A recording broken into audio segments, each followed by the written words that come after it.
વલ્લભાધીશ કી જય, ગિરિરાજ કી જય, શ્યામ સુંદર શ્રી અંબે મહારાણી કી જય, ગુસાઈજી પરમ દયાલ કી જય, ગોકુલનાથ કી જય, શ્રી દયાલ કી જય, શ્રી પ્રિયાલાલ કી જય, अपने माथे विराजता सिंह स्वरूप की जय, બધા વૈષ્ણવને જાજા કરીને જય શ્રી કૃષ્ણ।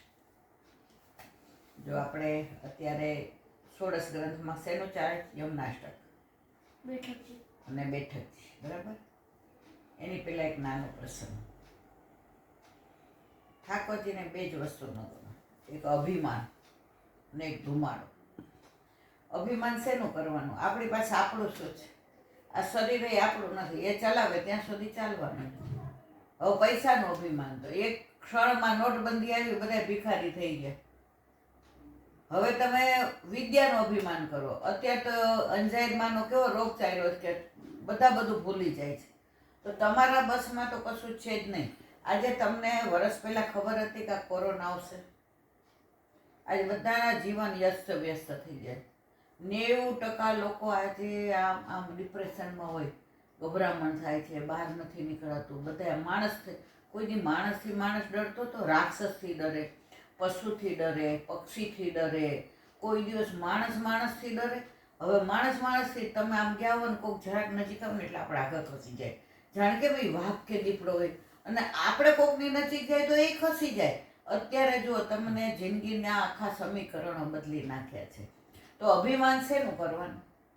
તમારી પાસે તમારું શું છે? ગમે એટલો સીએ છોકરો ભણતો હોય ને હોશિયારમાં હોશિયાર હોય, એને એમ થાય આ તો ટોપ કરીશ, મારી તો ઓલે કોઈ આવે જ નહીં। પરીક્ષામાં જઈને બધું ભૂલી જાય। તમે તમારા મગજ ઉપર તમારો કંટ્રોલ છે? તમે ફેલ થાવ, બધાને એમ હોય કે આ ઇન્ડિયમ ફર્સ્ટ આવશે, ફેલ થઈને આવે। એટલે આ બધું પ્રભુની પાસે। તો પછી અભિમાન શેનું થાય? જે તમારું હોય અને તમે એના માલિક હો। હવે આપણે માલિક છીએ શેને? શ્વાસ લઈએ છીએ ઠાકોરજી જે હા। લઈએ છીએ। અને સૌથી વિશેષતા જો, આજે હવા, પાણી, પ્રકાશ, શરીર બધું ઠાકોરજી આપ્યું। ક્યાંય પોતે કહે છે કે મેં આપ્યું છે? આપણે તો અભિમાન કરીએ કે પેલા બિચારા આંખની તકલીફ, પણ મને તો કોઈ દી ચશ્માય ના આવે। બેન, તારા ઉપર કૃપા છે વલ્લભની, બાકી વહી જશે તો ખબર નહીં પડે। એટલે રાજા રાવણનું નથી રહ્યું, આપણે કહીએ રાજા રાવણનું ન રહ્યું, કંસનું ન રહ્યું, ઇન્દ્રનું રહ્યું। ઓલો મેઘ વર્ષા કરી, ઠાકોરજી કે હારું અન્નપુર બહુ આરોગ્યા એટલે મારે બધું સાફ થઈ ગયું, ધોવાઈ ગયું। જો એમાંય સરળ। ઓલા વરુણ દેવતા પાણીમાં યમુનાજીમાં સ્નાન કરવા આવ્યા, નંદ બાવા તો ઉપાડી ગયો કે 12 વાગ્યા પછી કેમ આવ્યા?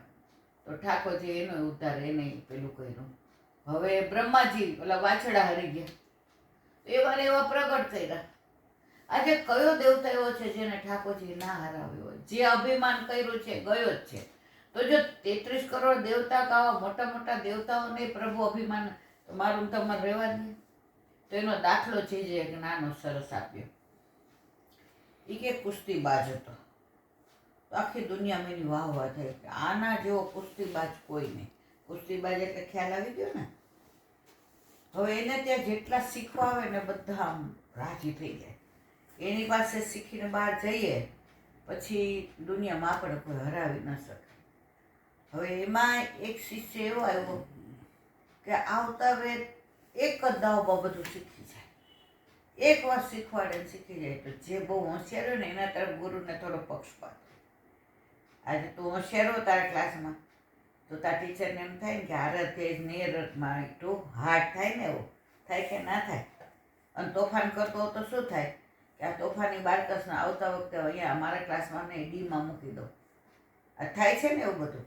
તો આ જે હોશિયાર વિદ્યાર્થી હોય તો ઓલા ગુરુને એમ થયું કે હા તો બહુ હોશિયાર। એટલે પછી એણે કીધું કે જા તું દરેક જગ્યાએ કુસ્તીમાં લડજે, કે તું હવે માસ્ટર થઈ ગયો।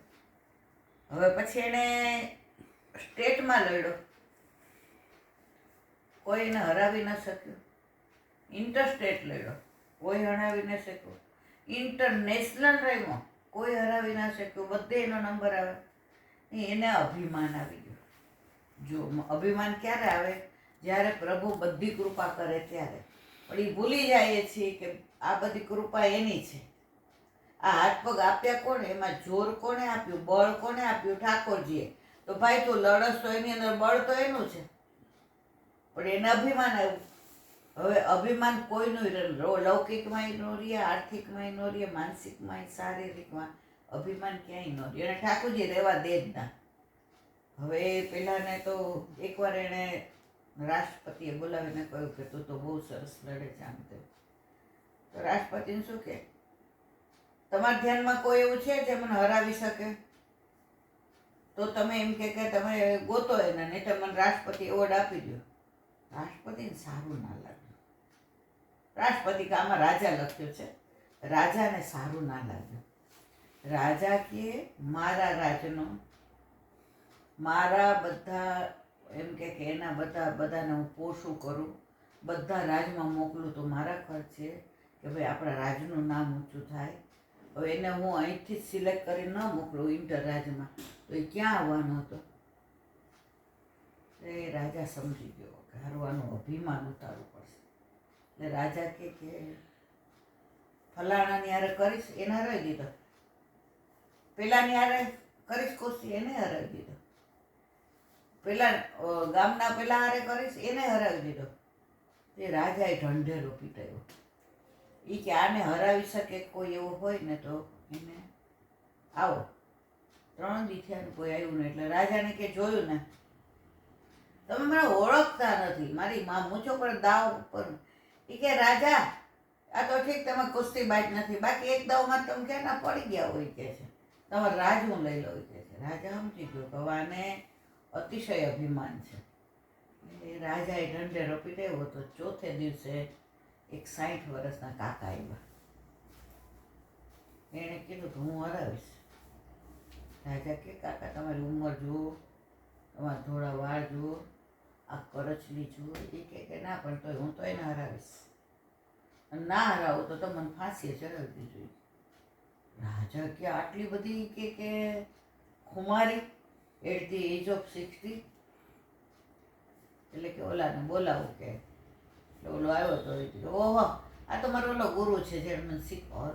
નહીં પગે લાગવું, નહીં રિસ્પેક્ટ આપવું, અભિમાન. ઓહો રાજા આ તો તમારો ઓલો ગુરુ લઈ આવ્યા જેને મને શીખવાડ્યું છે. પણ શીખવાડીને શું એણે કાંદા કાઢ્યા? પછી આગળ તો હું વધ્યો ને. હજી ગુરુ હતો તો દુનિયામાં એનું નામ ક્યાંય થયું? એણે અમને શીખવાડ્યું. ક્યાંય ગયો એ કે કુસ્તી કરવા, કે ક્યાંય આગળ આવ્યા એ કે એટલે એ મારાથી તો આગળ આવી શકે ને. આમ યાર મારે હું લડવું 60 વર્ષના યાર.